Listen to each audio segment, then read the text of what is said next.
ما عنديش إرادة ومش بكمل الجزء التاني. أهلا بيكي، معاكي دكتور نورهان لطفي، أخصائية تغذية حدسية ضد الدايت، وبساعدك إن انتي تتخلصي من الشراهة والنهم والأكل العاطفي بدون أي دايت، والوصول للوزن الطبيعي لجسمك وبدون أي دايت. لو انتي ما شفتيش الجزء اللي فات من سلسلة ما عنديش إرادة ومش بكمل، فروحي شوفيه، هسيبلك اللينك في الديسكريبشن بوكس.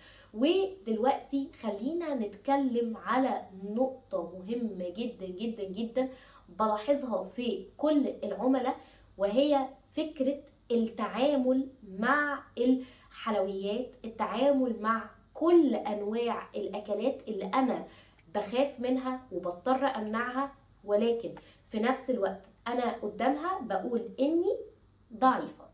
كم مرة بتلاقي نفسك ان في بعض اكلات انت لما بتبقى الاكلات دي متاحة قدامك بتقولي ان انا ما ينفعش ان انا اكل منها لان الاكلات دي بتتخن؟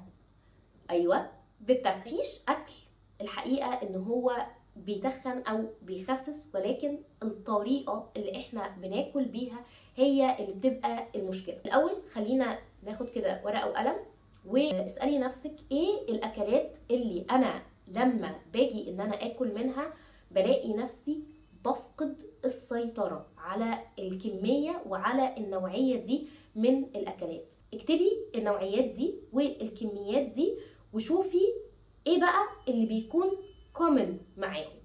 هل انا وانا باكل الاكلات دي ببقى مش مركزة؟ يعني مش مركزة وانا باكل، انا قاعدة مشتتة بعمل حاجة تانية. وانا مثلا واقفة في المطبخ عمالة ألقط، ببقى قاعدة قدام التلفزيون ومش مركزة اصلا في كمية الاكل اللي انا باكلها، باكل من الطبق كده وخلاص. هل ببقى متضايقة مثلا، او الاكلات دي مربوطة معايا بمشاعر معينة؟ لما ببقى متضايقة ببقى مضغوطة، ببقى زعلانة، بلاقي نفسي بروح اكل من الاكلات دي.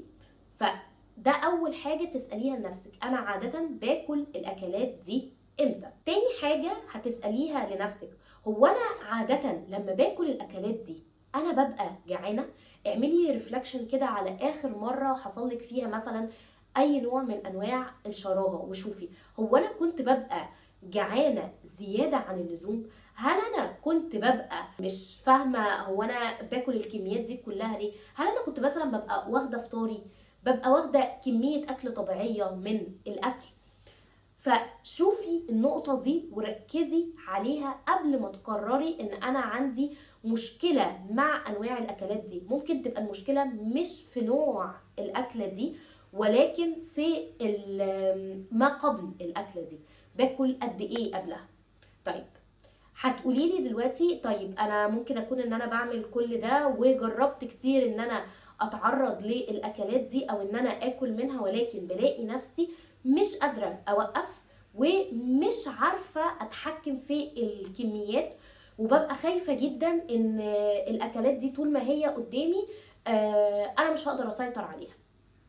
طيب خليني برضو اسألك، انت جربتي اصلا ايه؟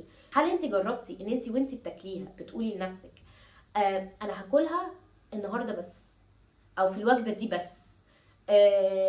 فتلقائيا عقلك بيفكر ان الاكلات دي مش هتبقى متاحه تاني.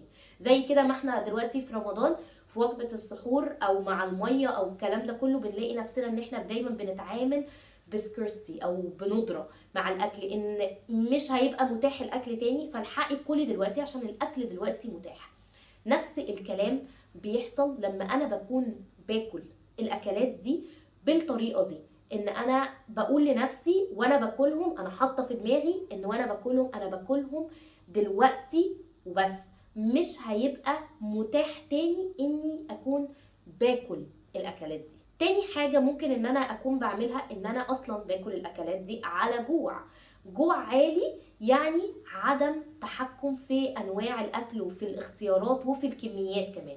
فانا محتاجه ان انا اكون بشوف النقطه دي. شاركيني في الكومنت، وخلينا بقى ندخل في الخطوه اللي هنعملها النهارده. زي ما قلنا على خطوه امبارح، هنعمل خطوه النهارده علشان تقدري تاكلي من الاكلات دي بس بتحكم اكتر. جربي تاكلي اي نوع من الاكلات دي، اختاري حاجه واحده بس من الاكلات اللي انت عاده بتقلقي منها او بتحسي بالذنب لما بتاكليها، ايا كانت هي ايه، سعراتها، كمياتها، اي حاجه، اختاري نوع اكله معين، والنوع ده تكوني مش بتقلقي منه قوي.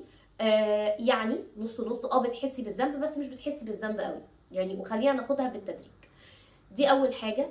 تاني حاجه، هاتي كميه، وفري منه في البيت كميه بسيطه، يعني كميه قليله، مش كميه كبيره. يعني ما اروحش اجيب مثلا كيس شيبس كبير، ما اروحش اجيب علبه عصير كبيره، لا، كميه تبقى بسيطه قوي علشان ما تتوتريش، او عشان ما تقلقيش، عشان ما تلاقيش نفسك ان انت بيجيلك شراهه عليها زياده عن اللزوم. والكميه دي هتبداي تاخدي منها على مدار اليوم او على مدار الايام، ولكن بشرطين.